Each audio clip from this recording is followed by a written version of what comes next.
Emmanuel's mother, Rebecca, claims she was changing the baby's diaper here in the parking lot of this sporting goods store. There are no visible security cameras we can find to confirm her story, but she claims the baby was on the back seat and she was standing at the door when she heard the voice of a stranger. "He's gone. I don't know what happened. Please help us." Those were the words Rebecca Haro cried out on the night of August 14th, 2025, standing in the parking lot of a Big Five sporting goods in Yucaipa, California. She said someone came up behind her, whispered one word, "Hola." She blacked out, and when she woke up, her 7-month-old son Emmanuel was gone. But here's the part that no one expected. Just hours later, instead of an Amber Alert flooding phones across the state, police quietly told the public there wasn't enough evidence to even issue one. No suspect description, no vehicle, no proof that a kidnapping even happened. And then came the contradictions. Rebecca's injuries, a black eye that no medical report has explained, her refusal to take a polygraph test, detectives saying her story didn't add up,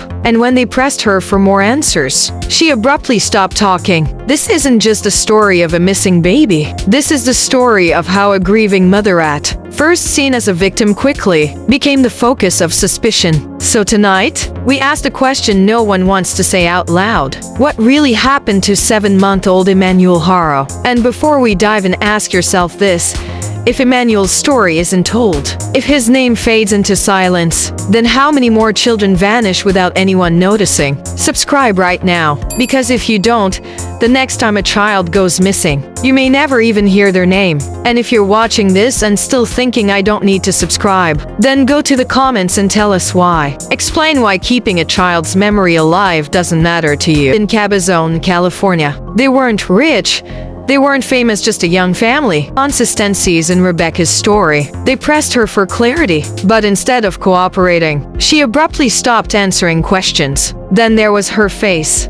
A fresh black eye, which she refused to explain. When asked to take a polygraph test, she declined. For some, she was a traumatized mother too broken to relive the horror. But for others, those refused. Even his mother's account under fire. Then how many other children are already forgotten? If you haven't subscribed yet, do it now. Because if you walk, a child's face appears on a missing flyer in your neighborhood, and if you still won't subscribe, fine. Go to the comments and tell us why. Tell us why you think this story, a baby story, doesn't matter enough for you to act. Because silence is what predators, liars, and cover-ups thrive on. Just days after Emmanuel disappeared, the focus of this case shifted in a way no one expected. Instead of announcing a suspect, instead of releasing a sketch of the man Rebecca claimed whispered "Hola," investigators turned their attention to the Haro family themselves. Search warrants were executed at the family's home in Cabazon, a quiet desert community about 20 miles from where Emmanuel vanished. Inside, detectives seized electronic devices, boxes of potential evidence, and even towed away the family car belonging to Emmanuel's father, Jake Haro. Why? Because investigators weren't finding proof of a stranger. Instead, they were finding contradictions. Rebecca had insisted there were no cameras near. Grew harder. As inconsistencies in her timeline were exposed, she suddenly shut down. She stopped cooperating altogether, and that silence spoke louder than words. Then there was Emmanuel's father, Jake Haro.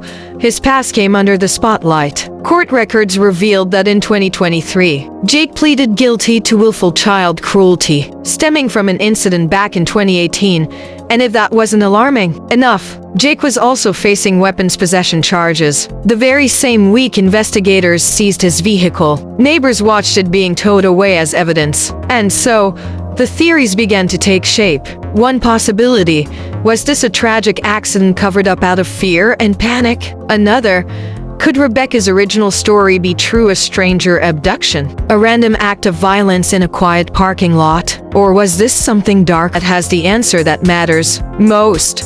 Where is Emmanuel Haro? In the middle of mounting suspicion and whispers of guilt, Emmanuel's parents have stood their ground. Through attorneys, they insist they are innocent. They plead for their baby's safe return. They argue that claims of them being uncooperative are nothing more than distortions by investigators and the press. But the truth is, this case is drowning in shadows. What really happened to 7-month-old Emmanuel Haro? Where is he now, and why has no trace of him been found? Whose story can be trusted when timelines don't match? when evidence remains locked away, when silence replaces answers, and perhaps the most haunting question of all, is Emmanuel still out there, waiting to be found? Or has the search already become a search for justice rather than rescue? What remains is a tiny child, a boy who lived just 7 months, who laughed, who cried, who trusted the arms that held him, a boy whose absence now leaves a crater in his family, in his community, in every person who has ever whispered a prayer for him. His life was short,